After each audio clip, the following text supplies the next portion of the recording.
Hyderabad zonal కార్యక్రమంలో LIC వ్యవస్థాపక దినోత్సవం ఘనంగా నిర్వహించారు.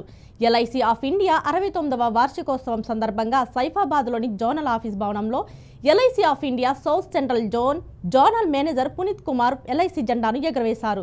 కేంద్ర ప్రభుత్వం నుంచి 5 కోట్ల ప్రారంభ మూలధనంతో 1956లో కంపెనీ ఉనికిలోకి వచ్చిన ఎల్ఐసి ఇప్పుడు 56,22,923 కోట్ల ఆస్తి స్థాయికి ఎదిగిందన్నారు.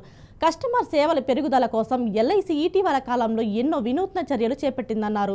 బ్రాండ్ ఫైనాన్స్ ఇన్సూరెన్స్ 2024 ప్రకారం ఎల్ఐసి ఆఫ్ ఇండియా ప్రపంచంలోని నంబర్ 1 ఇన్సూరెన్స్ బ్రాండ్గా ఎదిగిందని చెప్పారు.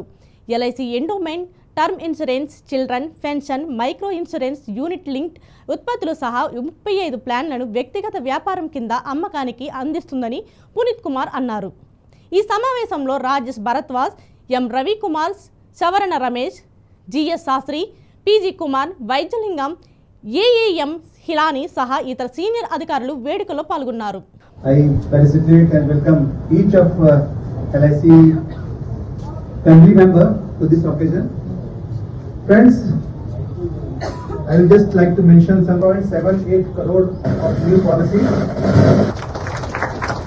Out of these, 2.27 lakh crores, 1.64 lakh crore was contributed by PMGS and 62,000 crore was